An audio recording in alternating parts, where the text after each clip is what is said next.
وبركاته. الحمد لله رب العالمين حمدا كثيرا طيبا مباركا فيه. اللهم صل وسلم على سيدنا محمد وعلى آله وصحبه أجمعين. نويت التعلم والتعليم والتذكر والتذكير والنفع والانتفاع والإفادة والاستفادة والحث على التمسك بكتاب الله وسنة رسول الله والدعاء إلى الهدى والدلالة إلى الخير ابتغاء وجه الله وقربه ورضوانه وثوابه من الله سبحانه وتعالى على ما نوى مشايخنا ومربنا حبيب عمر بن محمد بن سالم بن حفيد وعلى نية أن الله يرزقنا علما نافعا والعمل به ورزقا واسعا حلالا طيبا مباركا فيه وعملا متقبلا برحمتك يا أرحم الراحمين ويا أكرم الأكرمين ويا أجود الأجودين. قال المصنف رحمه الله تعالى ونفعنا به بعلومه في الدارين آمين إلى أن قال حضرة المحترمين والمكرمين والكرماء. Segenap para ustadz wal asatidah, para masyayikh dan juga para sepuh bini sepuh dan segenap para takmir Masjid Babus Salam, juga jangan segenap para jemaah Masjid Salat Subuh. Bapak Ibu semuanya yang semoga Allah Subhanahu wa taala atas apa yang telah Allah berikan kepada kita kesempatan dan kesehatan untuk bisa melaksanakan salat subuh berjemaah ini dengan berbagai macam niatan yang baik, niatan yang soleh. Salat subuh berjamaah dan kita lanjutkan untuk mencari ilmu yang bermanfaat untuk mengetahui hakikat kehidupan kita sebenarnya. Semoga Allah Subhanahu wa taala melimpahkan kepada kita semuanya keberkahannya dan Allah limpahkan kepada kita semuanya maghfirahnya dan rahmat dan kasih sayangnya kepada kita semuanya. Dan semoga Allah Subhanahu wa taala memberikan kita kekuatan untuk senantiasa melaksanakan amal kebaikan kita untuk mencapai ridha dari Allah Subhanahu wa taala. Amin amin ya rabbal alamin. Saat ini kita berada di tahun baru Hijriah, tanggal 5 Muharram. Maka harus kita memiliki introspeksi diri kita dari tahun-tahun sebelumnya, di tahun Muharram sebelumnya, bagaimana hubungan kita dengan Allah Subhanahu wa taala dan bagaimana hubungan kita terhadap hambanya Allah Subhanahu wa taala. Apa yang sudah berlalu biarlah berlalu, maka kita tingkatkan apa yang mendatang ini.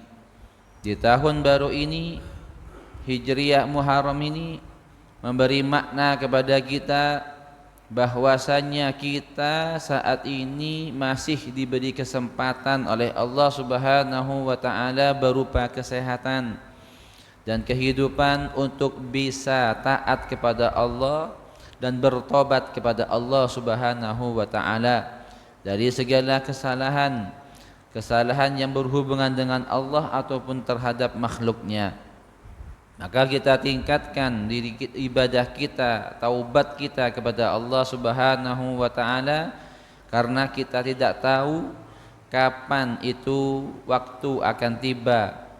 Akhir dari kehidupan kita itu pasti terjadi dan kita tidak mengetahui kapan itu terjadi.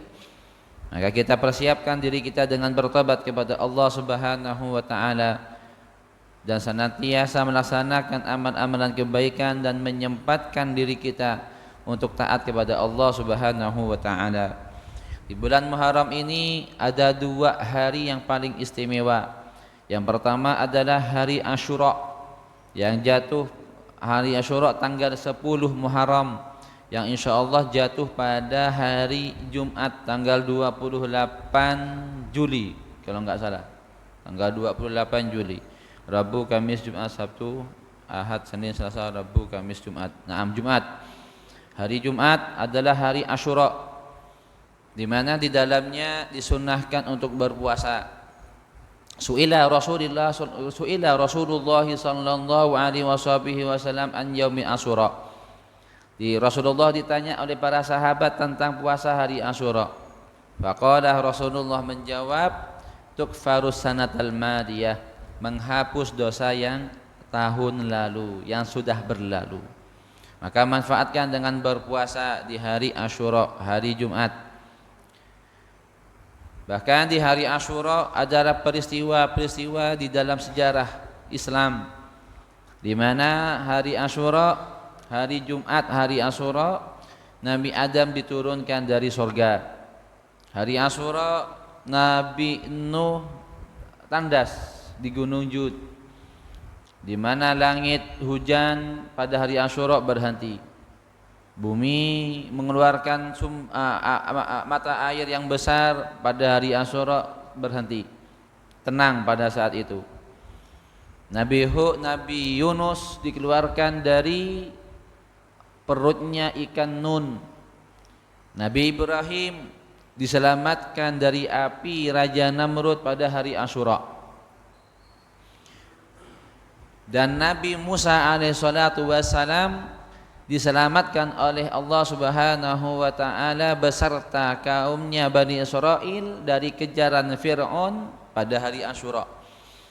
Diceritakan Rasulullah mendapati orang Yahudi di Madinah berpuasa.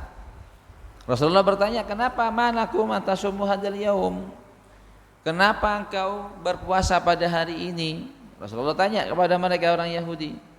Orang Yahudi bertanya, hari ini adalah hari di mana Allah menyelamatkan Nabi Musa beserta kaumnya, orang tua kami Bani Israil dari kejaran Fir'aun dan menyelamatkannya. Maka kami berpuasa syukran lillah. Kami berpuasa bersyukur kepada Allah Subhanahu wa taala. Nah, Rasulullah, nahnu ahaqqu min dzalik. Lah kami lebih berhak daripada kalian. Kami berpuasa, maka Rasulullah memerintahkan kepada sahabat untuk berpuasa pada hari Asyura. Nah, di sini manfaatkan puasa Asyura. Dan disunahkan pula puasa hari Tasu'a, hari 9, bertepatan pada hari Kamis. Masyaallah. Hari Kamis Tasu'a, hari Jumat Asyura, barengan. Rasulullah bersabda, la in baqitu illa qabilin la asumanat tasi. Seandainya aku mendapati hidup, ada kesempatan di tahun akan datang, maka aku akan berpuasa hari 9 di bulan Muharram. Di sini. Akan tetapi Rasulullah tidak melaksanakannya pada tahun setelahnya karena Rasulullah sudah wafat. Wafat saat itu. Rasulullah wafat. Nah, di sini maka kita sebagai umatnya yang mencintai beliau, yang mengikuti beliau, kita puasa pada hari Tasu'a. Lebih ajib lagi, ada satu riwayat di kitab Ihya Ulumuddin, Imam Ghazali menuliskan di situ dalam kitabnya, dalam suatu hadis ada riwayat, dalam hadis menyatakan, barang siapa yang berpuasa 3 hari di bulan Hurum pada hari Kamis, Jumat dan Sabtu, 3 hari berturut-turut, faka'annama ibadata saba'i mi'ah sanah, seperti halnya dia beribadah 700 tahun pahalanya seperti halnya beribadah 700 tahun. Ini adalah hadis yang sifatnya adalah sebagai tagrib, untuk motivasi kepada kita semuanya untuk melaksanakan amal ibadah ataupun amal kebaikan. 3 hari berpuasa, hari Kamis Tasu'a, hari ke-10 hari Jumat Asyura, dan kita tambah satu puasa lagi hari Sabtu. Sama halnya beribadah 700 tahun. Kita saja beribadah 1 hari 1 malam gak kuat. 24 jam ibadah full itu gak kuat. Terkadang-kadang untuk ngaji saja 30 menit sampai 40 menit sudah gak enak duduknya. Di sini Allah dikasih kemurahan. Allah ngasih bonus kepada umatnya Nabi Muhammad untuk berpuasa 3 hari berturut-turut, Kamis, Jumat dan Sabtu. Allah memberikan pahala 700 tahun ibadah pahalanya. Ini dikarenakan Allah cinta kepada umatnya Nabi Muhammad. Ini karena Allah cintanya kepada Nabi Muhammad sehingga Allah Subhanahu wa taala juga cinta kepada umatnya Nabi Muhammad, di mana umurnya yang sedikit, umurnya yang singkat Allah lipat gandakan sehingga bisa menandingi daripada umat-umat sebelumnya. Di hari Asyura juga disunahkan untuk menyantuni anak yatim. Menyantuni anak yatim Asyura pada hari Jumat. Masya Allah, hari Jumat itu istimewa. Yang pertama, hari Jumat hari yang paling mulia. Sayyidul Ayyam Yaumal Jum'ah, penghulunya hari dalam satu pekan adalah hari Jumat. Di hari Jumat ada doa yang mustajab. Ada doa yang mustajab. Masya Allah. Dan hari Jumat besok bertepatan hari Asyura, disunnahkan juga menyantuni anak yatim. Disunnahkan juga pada hari Asyura besok, hari Jumat, tausi alal iyal, yaitu melebihi kebiasaan meluaskan rezeki untuk keluarga. Artinya melebihi kebiasaan daripada sehari-harinya. Biasanya kita makan biasa, misalkan contoh makannya tahu, tempe dan telur. Pada hari Asyura kasih lebih tambahan buah, kasih lebih makanan dikit, ada dagingnya ataupun sebagainya. Artinya bahasa Jawanya memayorkan keluarga. Artinya begitu. Tausi alal iyal, sunnah. Hukumnya sunnah. Ketika kita berpuasa hari Asyura, maka berbuka puasanya agak dikit mewah lah. Agak dikit mewah. Bahkan di Tarim itu ketika hari Asyura, anak-anak kayak lebaran. Seperti lebaran, pakai pakaian yang bagus, wangi-wangian, pokoknya kayak lebaran, anak-anak semuanya kayak lebaran. Tausi alal iyal. Banyak di antara kesunahan puasa, kesunahan di hari Asyura. Di antaranya juga mengunjungi orang soleh, berkunjung terhadap orang soleh, orang alim ulama, berkunjung, menziarahi orang yang sakit hari Asyura, memakai celak, memakai wangian dan juga mandi dan sebagainya. Dari sini adalah sebagian dari keutamaan di bulan Asyura. Semoga kita diberikan kekuatan kemudian untuk bisa melaksanakan hari Asyura dan memuliakannya dan mengistimewakannya dengan amalan-amalan kebaikan kita, ibadah kita kepada Allah Subhanahu wa taala sebagai wujud syukur kita atas limpahan nikmat, kesehatan dan kesempatan untuk bisa beribadah, untuk bisa bertobat kepada Allah Subhanahu wa taala, agar apa yang kita harapkan untuk mencapai ridha dari Allah Subhanahu wa taala Allah wujudkan kelak di akhirat dengan diberikan kemudahan untuk bisa mengakhiri hidup kita dalam keadaan husnul khatimah. Ya Allah biha, ya Allah biha, ya Allah bi husnil khatimah. Amin amin ya rabbal alamin. Bapak Ibu jemaah Masjid Babus Salam rahimakumullah. Pada pekan sebelumnya Al-Imam Ghazali mengingatkan bahwasannya penyakit orang bodoh itu ada 4 macam. Yang 1 bisa disembuhkan, yang 4 tidak. Adapun yang pertama sudah kita jelaskan pada pekan Ahad sebelumnya. Yang kedua yaitu yang pekan yang pertama penjelasan tentang pertanyaan dan pertanyaan yang dia haturkan kepada orang alim itu disebabkan hasad, kedengkian dan kebencian. maka ini nggak bisa dijawab. Walaupun dijawab dengan baik, dengan benar, dengan detail, tidak akan bisa dia menerima. Ini yang pertama yang nggak bisa diobati. Adapun yang kedua, antakuna illatuhu minal hamaqah wa huwa aidon la yakbalul ilaj kama qala Isa alaihi salatu wassalam inni ma ajastu an ihya'il mauta wa qad ajastu min mu'alajatil ahmaq. Yang kedua adalah antakuna illatuhu minal himaqah, penyakit kebodohan yang kedua yaitu disebabkan kebodohan. Himaqah ini di bawahnya bodoh, goblok dalam bahasa Indonesianya. Kegoblokan. La yakbarul ilaj, yang atau kedunguannya sendiri yang ini tidak bisa disembuhkan. La yakbarul ilaj. Jadi sebab musababnya itu karena kebodohan, kedunguannya dia.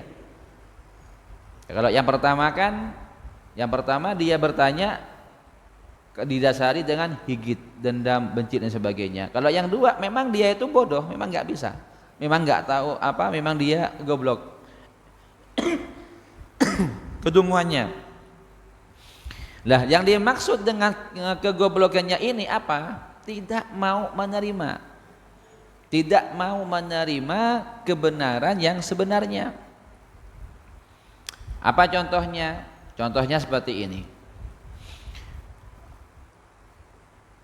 Kalau tentang mukjizat Rasulullah sallallahu alaihi wasallam, di antara mukjizatnya adalah membelah bulan. Bulan pernah dibelah. Nah, kalau orang pintar, orang yang punya kepintaran, dia ada penelitian, diteliti, pakai berbagai macam alat sebagainya, keluar angkasa. Ketika dilihat benar mereka itu bulan pernah terbelah. Lah kalau orang goblok ini, masa bisa membelah bulan? Bulan tinggi kok, nggak mau menerima. Ketika dijelaskan, iya Rasulullah pernah membelah bulan, dia bilang mana bulan terbelah? Lihat bulannya besar kayak gitu di atas langit. Kita di dunia masa bisa belah, pakai apa belahnya? Gergajinya kayak apa gergajinya? Lah ini artinya dia tidak menerima tentang hal-hal yang di luar dari pemikirannya. Enggak percaya dengan hal-hal yang tidak logika bagi dirinya. Masa sih Nabi Ibrahim enggak terbakar padahal api itu panas? Api itu bisa membakar, enggak mau menerima. Lah ini karena kedunguannya. Ini yang dimaksud dengan dungu. Enggak mau menerima di luar akal pikirannya. Enggak mau menerima, enggak, ini akan terjadi di akhir masa, di akhir zaman seperti itu nanti. Di akhir zaman nanti orang-orang enggak akan percaya terhadap mukjizat, terhadap karomah yang ada pada aulia. Seakan-akan cerita-cerita itu, cerita tentang nabi, tentang mukjizat, tentang karomah itu hanya dongeng. Nanti itu akhir zaman seperti itu. Akhir zaman seperti itu nanti. Nah, karena akhir zaman akan mengedepankan logika, akan melihat logika. Semua yang terjadi sesuai dengan logikanya. Itu akan sekarang digiring umat sekarang dan seterusnya seperti itu. Lah ini nggak akan bisa disembuhkan kalau semuanya diukur dengan logikanya. Karena yang namanya mukjizat, yang namanya karomah itu khariqul adah. Yang namanya khariqul adah di luar dari kebiasaan manusia, di luar dari logikanya manusia. Cerita aulia tentang sunan siapa bisa melucuti sorbannya, terbang ke atas langit menandingi dukun, sehingga kalah dukun tersebut. Itu nanti jadi dongeng, nanti akan menjadi dongeng di akhir zaman, dungu. Nah, ini nggak bisa disembuhkan. Nah, makanya yang akan diperkuat oleh anak-anak, pelajaran anak-anak TPA, OT oleh Madin adalah kekuatan keyakinan dia terhadap Islam. dikasihkan cerita tentang mukjizat, dia harus yakin, yakin betul, kau tuh yakin, harus yakin tentang mukjizatnya Nabi Muhammad berbicara dengan hewan. Mukjizat Nabi Muhammad bisa mengeluarkan air di antara jari jemarinya.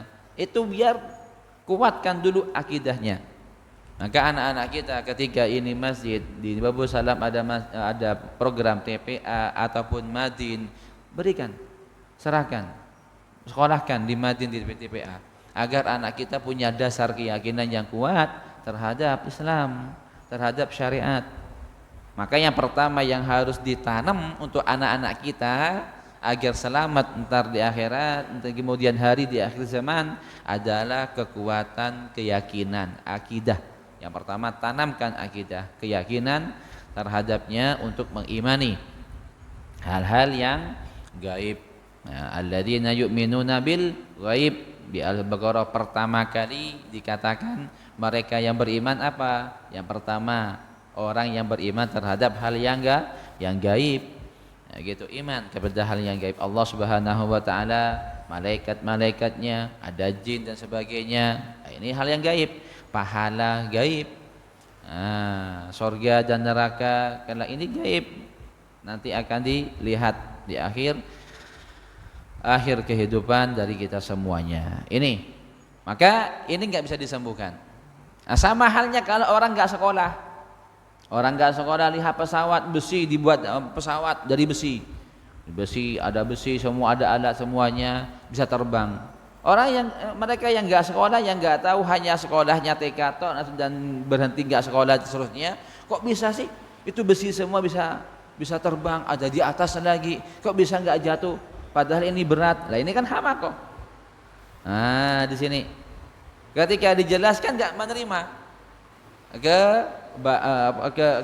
pikirannya, sesuai dengan pikirannya enggak terima. Nah, di sini ini enggak bisa disembuhkan. Makanya yang namanya ketidaktahuan manut aja dengan jawabannya, tapi dengan melihat siapa yang menjawab. Seperti kama qala Isa alaihi salatu wasalam, seperti perkataan Nabi Isa alaihi salatu wasalam, inni ma ajastu an ihya'il mauta, sesungguhnya aku tidak kesulitan untuk menghidupkan orang-orang mati. Nabi Isa di antara mukjizatnya adalah menghidupkan orang mati, menyembuhkan orang yang sakit.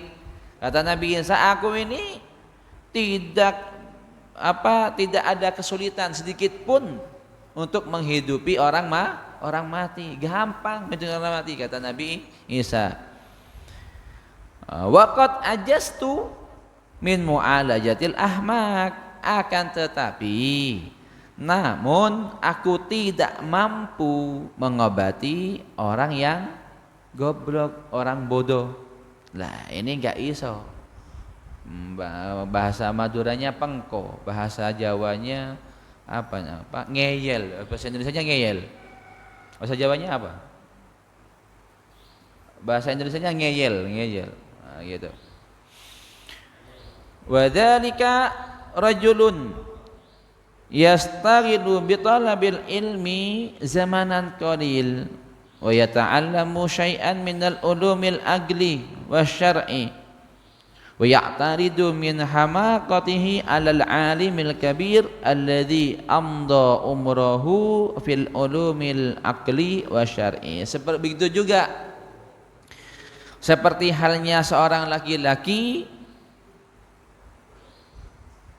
yang kesibukannya mencari ilmu dalam waktu yang singkat dan sedikit mempelajari ilmu agel, ilmu logika dan syariat. Ini contohnya juga. Imam Ghazali memberi contoh seperti halnya orang bodoh ini, orang yang belajar, siapapun yang belajar waktu yang sangat singkat. Belajarnya waktu yang singkat. Baru mempelajari belajarnya waktu yang singkat sebentar tentang ilmu agel, ilmu logika ataupun ilmu syariat, baru sebentar pelajarannya. Ternyata fayanalu wa yataridu min hamaqati alal alimil kabir, lalu dia i'tirad, berpaling dan membantah terhadap orang alim. Orang alim yang belajarnya lama, yang belajarnya lebih lama daripada dia dan keilmuannya lebih luas daripada dia. Ya, fil ulumil akli wal syar'i, dalam ilmu akal dan syariat. Ini sama halnya seperti orang yang baru belajar tentang ilmu akal, ilmu logika dan juga ilmu syariat. Malah menyimpang daripada orang-orang yang alim besar. Contohnya sekarang di zaman ini ada satu orang yang menistakan keturunan Bani Alawi. Sebagai contoh, zaman sekarang ini ada sebagian orang yang menistakan keturunan Bani Alawi, para habaib. Dengan argumen macam sebagainya, kitab ini begini.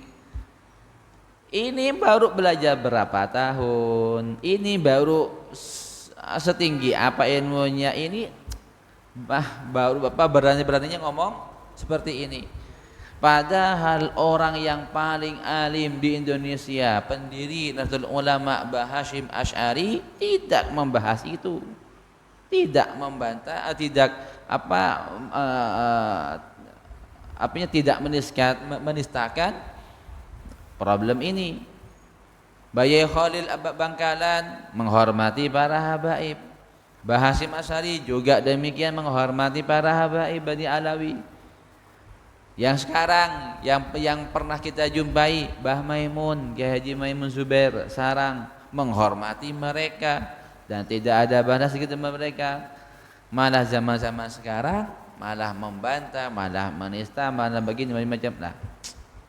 Baru umur berapa? Baru berapa tahun dari pelajarannya malah mengingkari keabsahan dari keturunan Nabi Muhammad dari Bani Alawi yang diabsahkan sebagai keturunan Nabi Muhammad sallallahu alaihi wasallam. Sampai ada satu teman dari Ketum PBNU bahwasanya dua hal yang tidak boleh dirubah, yang tidak boleh digugah-gugahkan.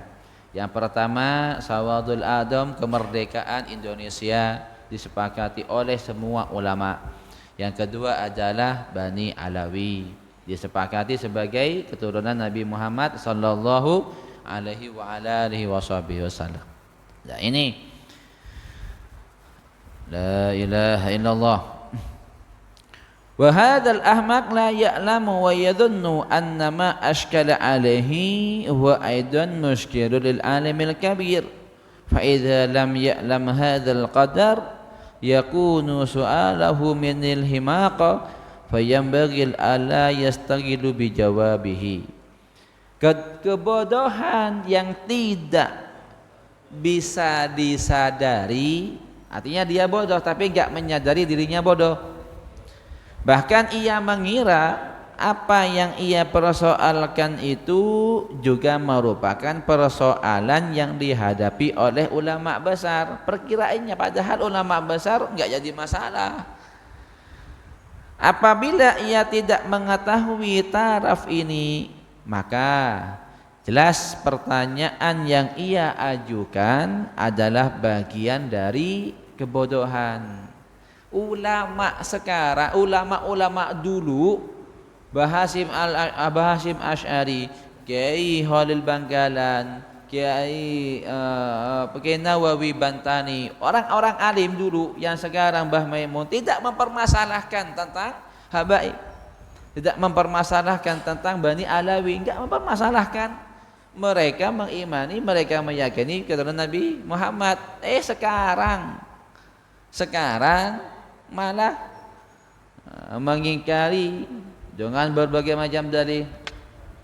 Di sini, iya, ini adalah bagian dari kebodohan.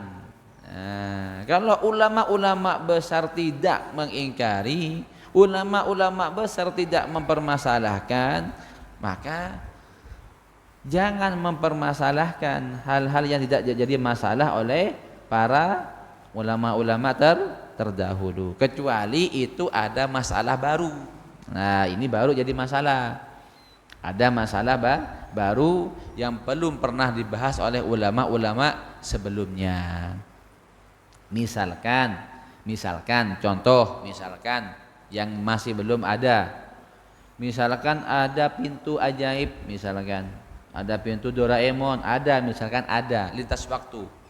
Apakah orang-orang Islam berkewajiban untuk haji setiap tahun? Nah, ini kan masih belum ada sekarang pintu ajaib seperti itu. Nah, kalau misalkan ada, nah ini baru jadi masalah. Karena zaman dulu tidak ada, tidak ada dan tidak ada permasalahan, dan sekarang ada, maka jadi masalah. Maka ternyata ada, pemerintah punya pintu lintas waktu langsung masuk ke Mekah misalkan. Jadi masalah ini, apakah semua umat Islam yang belum pernah berangkat haji wajib haji? Di sini karena mudah, tinggal masuk aja udah nyampe Mekah. Dari itu, apakah? Itu nanti, itu misal contoh saja. Maka kalau tidak menjadi masalah oleh kalangan ulama yang alim terdahulu, maka jangan menjadikan masalah itu yang sekarang. Nah, di sini ini yang kedua. Yang kedua, perkara yang tidak bisa disembuhkan adalah kebodohan dirinya, di mana dia tidak mengetahui dirinya adalah bodoh. Ini yang tidak diketahui. Ini akan dibahas, akan diperinci, dipersingkat di akhir nanti. Jadi yang kedua, orang bodoh tapi dia nggak tahu dia bodoh. Nah, ini yang sulit disembuhkan. Ya, watsalitsu, adapun yang ketiga,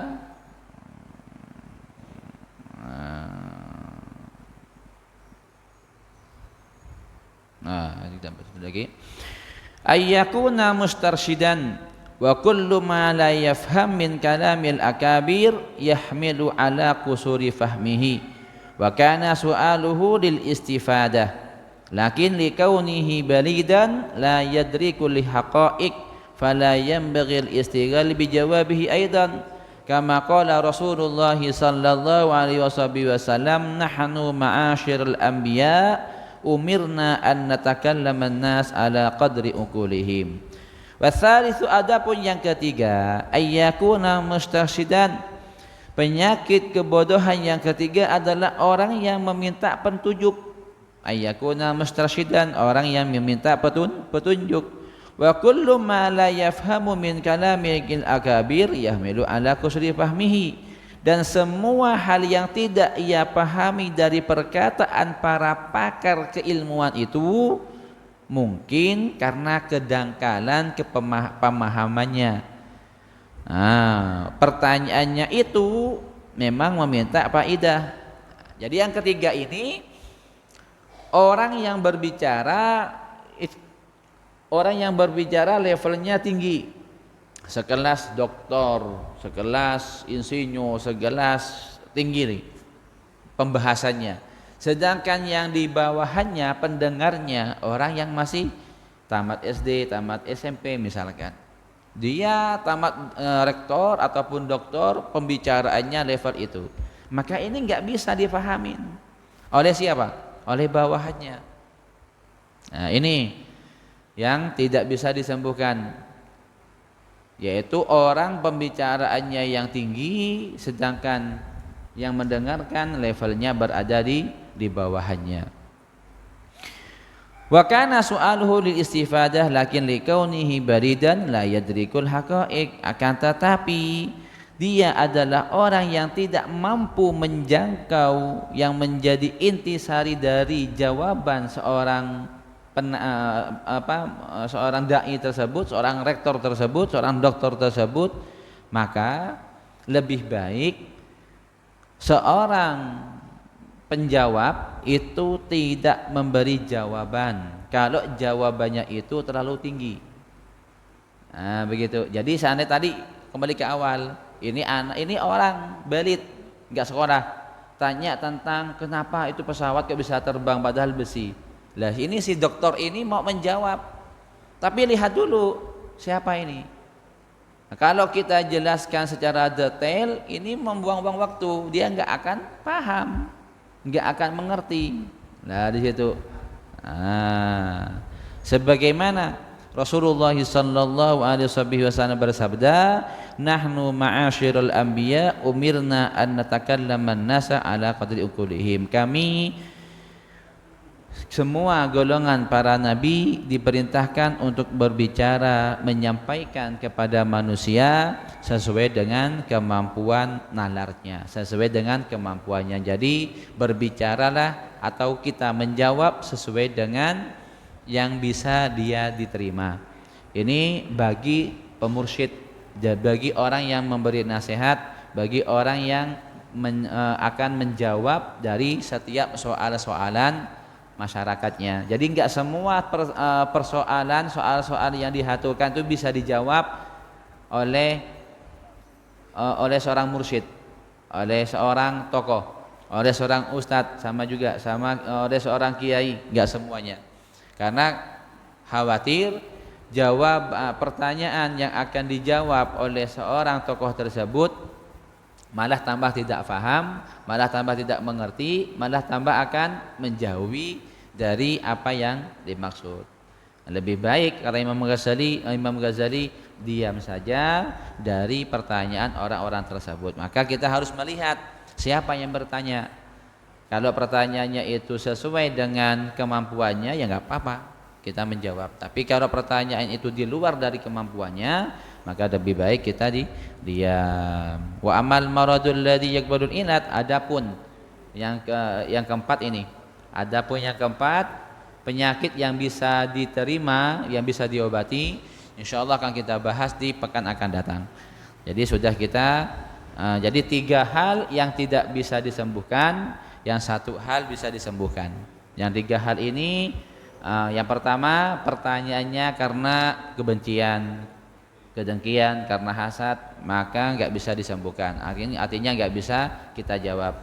Yang kedua, kalau memang dia itu orang yang dungu, yang bodoh, yang nggak bisa menerima jawaban, maka kenapa kita bersusah payah untuk menjawab? Nah, yang ketiga adalah seorang yang memberi nasihat, seorang ustadz ataupun dokter sebagainya, nah, tapi yang bertanya orang yang di bawahnya, orang dungu, maka kenapa kita repot-repot untuk menjawab? Karena nggak mampu dia akan memahami jawaban yang akan kita jawab kepada si penanya. Yang keempat, yang bisa nerima kesembuhan, yang disembuhkan, nanti akan kita bahas di Sabtu akan datang, insyaallah subhanahu wa ta'ala. Monggo jika ada pertanyaan dari pembahasan tadi. Wallahu a'lam.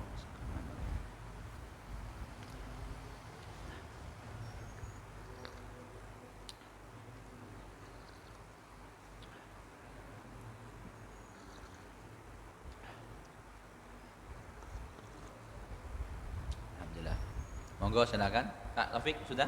Kak Bang? Nah, baginya. Jika sudah jam 5.30 kita akhiri. Semoga Allah Subhanahu wa taala kita semuanya mendapat ilmu yang bermanfaat dan barokah, dan semoga Allah membuka pintu hidayah untuk kita semuanya, dan semoga kita diberikan kekuatan untuk bisa melaksanakan amal kebaikan, khususnya untuk menghidupkan bulan Muharram ini. Karena sebaik-baiknya puasa adalah puasa di bulan Muharram setelah Ramadan. Maka manfaatkan nanti di hari Asyura dan hari Tasu'a untuk berpuasa, karena pahalanya sangat besar, karena pahalanya untuk kita semuanya dan akan diperlihatkan kelak di akhirat. Faman ya'mal mithqala dzarratin khairan yara wa man ya'mal mithqala dzarratin syarran yara. Barang siapa yang melakukan sedikit dari kebaikan akan diperlihatkan kelak di akhirat. Begitu juga amal keburukan yang dilakukan oleh kita semuanya akan diperlihatkan kelak. Maka manfaatkan di bulan haram ini, nanti khususnya di Asyura. Kalau bisa pada hari Sabtu juga, Senin, Selasa, Kamis, Jumat, Sabtu. Laksanakan puasa 3 hari ini karena kita tiada lain yang harapan yang kita harap untuk mendapat ridho dari Allah Subhanahu wa taala. Dan jangan lupa untuk menyantuni anak yatim. Jangan lupa untuk menyantuni anak yatim. Kita sebagai orang tuanya untuk mereka, kata Rasulullah, ana wa kafirul yatim kahataini, kata Rasulullah. Aku bersama orang yang menderma, yang menyantuni anak yatim, yang menyantuni anak yatim, yang menyayangi anak yatim, yang menyertai anak yatim seperti ini. Sababah dan telunjuk dan tengah, wal wusta. Jadi Rasulullah ketika menyebutkan aku bersama orang yang menyantuni anak yatim, yang yang menafkahi anak yatim seperti ini, kata Rasulullah. Kata seperti ini. Seperti dengan telunjuk dan jari tengah kelak di akhirat. Artinya bersama Rasulullah sallallahu alaihi wasallam. Karena Rasulullah dilahirkan dalam keadaan yatim. Rasulullah disantuni oleh pamannya, oleh kakeknya Abdul Muthalib sama Abu Thalib. Maka jadi itu. Maka Asyura manfaatkan, dan juga setelah Asyura juga kalau bisa santuni mereka dengan kebaikan. Niat puasa Muharram ya. Atau niat puasa dikhususkan Tasu'a, Kamis itu. Hari Kamis saya niat puasa hari Kamis. Hari Tasu'a, ya udah. Atau puasa sunnah bulan Muharram, sunnah Allah Ta'ala. Ini sunnah niatnya. Atau yang punya hutang, ibu-ibu misalnya kan, punya hutang kemarin Ramadan tidak sempat enggak puasa misalkan, tetap dapat pahalanya sama. Tapi niatnya saya niat berpuasa mengodoi fardu Ramadan, fardu lillahi ta'ala, dan puasa sunnah Muharram atau puasa sunnah Tasu'a, sunnatan lillahi ta'ala. Jadi sebut farduhnya dulu baru sunnahnya. Ini sama juga ketika hari Jumat saya niat puasa Asyura seperti itu, atau saya niat puasa bulan Muharram, sama niatnya. Karena niatnya puasa itu intinya saya niat puasa. Nah, puasa tapi yang wajib takyin satu Ramadan. Pada Ramadan wajib disebutkan saya niat puasa Ramadan. Ini perbedaannya.